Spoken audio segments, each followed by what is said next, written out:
A+2 സ്വാഗതം. നിങ്ങൾ sleeping diverse എന്നൊരു വാക്ക് കേട്ടിട്ടുണ്ടോ? ഡൈവേഴ്സ് എന്ന് കേട്ടിട്ടുണ്ടാകാം.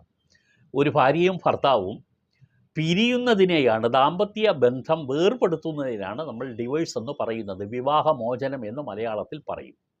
പക്ഷേ സ്ലീപ്പിംഗ് ഡൈവേഴ്സ് എന്ന് പറഞ്ഞാൽ പലർക്കും അത് ഒരു പുതിയ കാര്യം ആയിരിക്കും. പക്ഷേ ഈ സ്ലീപ്പിംഗ് ഡൈവേഴ്സിൻ്റെ കാര്യത്തിൽ ഇന്ത്യ 1-ാം സ്ഥാനത്താണ് എത്തിയിരിക്കുന്നത് എന്ന് അറിഞ്ഞാൽ നിങ്ങൾക്ക് സങ്കടം തോന്നുമോ അതോ സന്തോഷം തോന്നുമോ? ആ വിവരമാണ് ഇന്നത്തെ എപ്പിസോഡിൽ വിവരിക്കുന്നത്. ഇത് അടുത്ത കാലത്ത് നടത്തിയ ഒരു പഠനമാണ്. അത് റെഡ്മഡിൻ്റെ ഗ്ലോബൽ സ്ലീപ്പ് സർവേയുടെ ഭാഗമായി വന്നിട്ടുള്ള ഒരു വിവരമാണ് ശ്രദ്ധയിൽപ്പെടുത്തുന്നത്. ഈ ഇന്ത്യയിൽ ഏകദേശം 78% ആളുകൾ സ്ലീപ്പിംഗ് ഡൈവേഴ്സിലാണ് എന്നാണ് പറയുന്നത്. അപ്പോൾ ഇനി സ്ലീപ്പിംഗ് ഡൈവേഴ്സ് എന്താണെന്ന് നിങ്ങൾക്കറിയാൻ വലിയ കൗതുകമുണ്ടാകും. ഭാര്യയും ഭർത്താവും ഒരു ബെഡ്റൂമിൽ ഉറങ്ങുന്നില്ല, രണ്ടിടത്താണ് ഉറങ്ങുന്നത് എങ്കിൽ അതിനെ സ്ലീപ്പിംഗ് ഡൈവേഴ്സ് എന്ന് പറയും.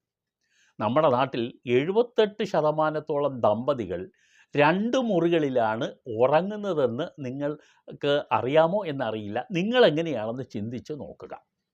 ഈ സ്റ്റഡിയിൽ വെളിപ്പെടുത്തിയ കാര്യമാണ് പറയുന്നത്. ഏകദേശം 13 രാജ്യങ്ങളിൽ ബന്ധപ്പെട്ട് നടത്തിയ ഒരു സ്റ്റഡിയുടെ വിവരമാണ് ഈ സ്ലീപ്പിംഗ് ഡിവൈസിൻ്റെ കാര്യവുമായി ഇപ്പോൾ ബന്ധപ്പെട്ട് പുറത്ത് വന്നിരിക്കുന്നത്.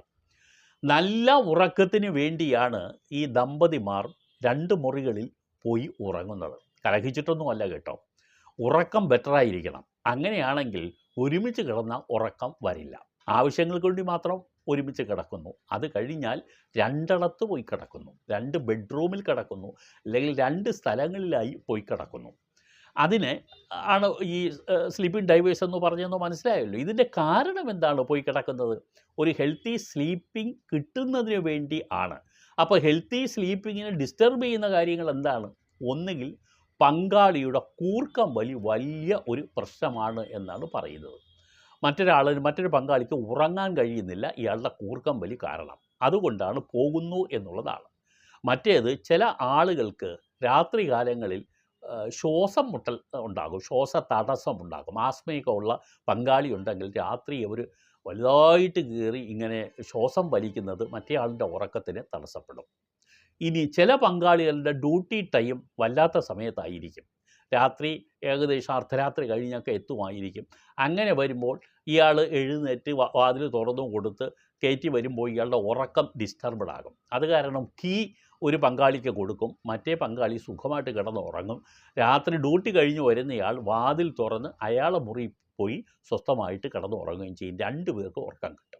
ഇനി മറ്റൊരു കാരണം പറയുന്നത്, രാത്രി കാലങ്ങളിൽ പങ്കാളിയിൽ ഒരാൾ മൊബൈൽ ഓഫ് ചെയ്യാതെ കണ്ടുകൊണ്ടിരിക്കുന്നു, ഇല്ലെങ്കിൽ ബെഡ്റൂമിൽ വെച്ചിരിക്കുന്ന TV കണ്ടുകൊണ്ടിരിക്കുന്നു, ഇല്ലെങ്കിൽ ഏതെങ്കിലും വർക്ക് മറ്റ് പങ്കാളിയുടെ നല്ല ഉറക്കം ആണ് ശല്യപ്പെടുത്തണ്ട എന്ന് കരുതി ലൈറ്റൊന്നും ഇടാതെ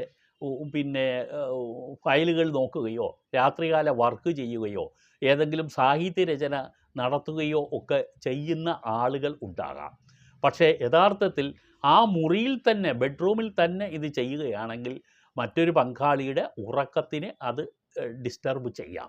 അപ്പോൾ അങ്ങനെ വരുന്നത് കൊണ്ടും ഇദ്ദേഹത്തിന് എഴുതുന്ന സമയത്തോ വർക്ക് ചെയ്യുന്ന സമയത്തോ രാത്രി കാലങ്ങളിൽ വേറൊരു മുറിയിലേക്ക് പോകാൻ പങ്കാളി തന്നെ റിക്വസ്റ്റ് ചെയ്യും. അങ്ങനെ മറ്റൊരു മുറിയിൽ പോയിരുന്ന് അയാളുടെ ജോലി ചെയ്യും, ഒരാൾ സുഖമായിട്ട് ഉറങ്ങുകയും ചെയ്യും എന്നുള്ളതാണ്. പക്ഷേ ഇതിൽ ഇനി ഇന്ത്യ കഴിഞ്ഞാൽ ആരാണ് ഇതിൻ്റെ 2-ാം സ്ഥാനത്ത്?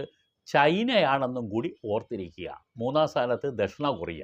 അതായത് സ്ലീപ്പിംഗ് ഡൈവേഴ്സിൻ്റെ പെർസെൻറ്റേജ് എടുത്തപ്പോൾ 1-ാം സ്ഥാനം ഇന്ത്യ, 2-ാം സ്ഥാനം ചൈന, 3-ാം സ്ഥാനം ദക്ഷിണ കൊറിയ എന്നുള്ളതാണ്. ഇത് കഴിഞ്ഞാൽ UK-യും US-ഉം ഒക്കെ അടുത്ത് തന്നെ ഉണ്ട്, അടുത്ത സ്ഥാനങ്ങളിൽ തന്നെ ഉണ്ട്. അവർ ഇടയ്ക്കിടയ്ക്ക് ഒരുമിച്ച് ചില ദിവസങ്ങളിൽ ഉറങ്ങും, ചില ദിവസങ്ങളിൽ മാറിക്കിടന്നുറങ്ങും. അതാണ് അവരുടെ ഒരു പോളിസി എന്ന് പറയുന്നത്. യഥാർത്ഥത്തിൽ ഇങ്ങനെ ഉറങ്ങുന്നത് നല്ലതാണോ ദമ്പതികൾക്ക്? നല്ലതല്ല എന്നുള്ളതാണ് സ്റ്റഡി പറയുന്നത്. കാരണം ഓക്സിറ്റോസിൻ എന്ന് പറയുന്ന ഈ ഉന്മേഷം കിട്ടുന്ന, സന്തോഷം കിട്ടുന്ന ഒരു ഹോർമോണുണ്ട്.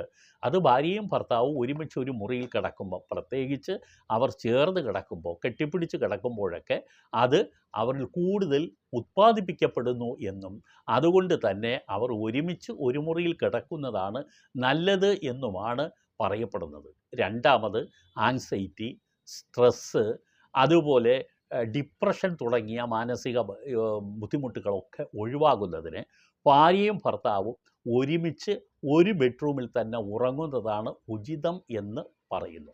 ഉറക്കത്തിൻ്റെ പ്രതിസന്ധിയിലേക്ക് നയിക്കുന്നതിൽ പലതും സ്ട്രെസ്സുണ്ട്, ആങ്സൈറ്റി ഉണ്ട്, പിന്നെ ഫിനാൻഷ്യൽ ഇഷ്യൂസ് ഉണ്ട്, അതുപോലെ മെൻ്റൽ ഇഷ്യൂസ് ഉണ്ട്, ഈ റിലേഷൻഷിപ്പ് പ്രോബ്ലമുണ്ട്. ഇതെല്ലാം കൂടിയാണ് ഈ ദമ്പതിമാരുടെ ഉറക്കത്തിനെ വല്ലാതെ മുറിപ്പെടുത്തുന്ന സംഭവങ്ങൾ. ഇങ്ങനെയുള്ള ഈ പ്രശ്നങ്ങളിൽ നിന്ന് ഒരു പരിധി വരെ രക്ഷപ്പെടാൻ ഈ ഒരുമിച്ച് ഉറങ്ങുന്നത് കൊണ്ട് സഹായകരം ആകും എന്നുള്ളതാണ് ഇപ്പോൾ വ്യക്തമാകുന്നത്. ഈ സ്റ്റഡി പറയുന്നതും അങ്ങനെയാണ്. ഈ ശരിക്കും ഈ സ്ലീപ്പിംഗ് ഡിവൈസിൻ്റെ ഭാഗമായി പറയുന്നത് ഇന്ത്യയിൽ 38% ഇന്ത്യൻ സ്ത്രീകൾക്ക് നല്ല ഉറക്കം കിട്ടുന്നില്ല എന്നുള്ളതാണ്. 38%. 29% പുരുഷന്മാർക്കും ഇതേ അവസ്ഥയുണ്ട്. പക്ഷേ കൂടുതലും സ്ത്രീകൾക്കാണ്. നല്ല ഉറക്കം കിട്ടാത്തത് കൊണ്ട് തന്നെ മാനസികവും ശാരീരികവുമായ ആരോഗ്യം അവർക്ക് പലപ്പോഴും പ്രശ്നമാകാറുണ്ടെന്നും ഈ സ്ലീപ്പിംഗ് ഡിസോർഡർ സംബന്ധിച്ചിട്ടുള്ള സ്റ്റഡിയുടെ ഭാഗമായി പുറത്ത് വന്നിട്ടുണ്ട്. അപ്പോൾ ഈ എപ്പിസോഡ് കൺക്ലൂഡ് ചെയ്യുമ്പോൾ പറയുന്നത്, കഴിയുന്നിടത്തോളം ദമ്പതിമാർ ഒരുമിച്ച് ഉറങ്ങുക. ഒരുമിച്ച് ഉറങ്ങിയാൽ കിട്ടുന്ന ഗുണങ്ങൾ നിങ്ങളുടെ മനസ്സിനെയും ശരീരത്തിനെയും സന്തോഷിപ്പിക്കും. പിണങ്ങുന്ന ദിവസം വേണമെങ്കിൽ രണ്ടിടത്ത് കിടന്നോളൂ, പക്ഷേ അത് ഒഴിവാക്കണമെന്നാണ് പറയുന്നത്. എല്ലാ പിണക്കങ്ങളും ഉറങ്ങുന്നതിന് മുമ്പ് അവസാനിപ്പിക്കുന്നതാണ് നല്ല ദമ്പതിമാരുടെ ലക്ഷണമെന്നും പറയുന്നു. എന്തായാലും നിങ്ങൾക്ക് തന്നെ തീരുമാനിക്കാം, നല്ല ഉറക്കം വേണോ എങ്കിൽ നിങ്ങൾ ഒരുമിച്ച് ഉറങ്ങണം.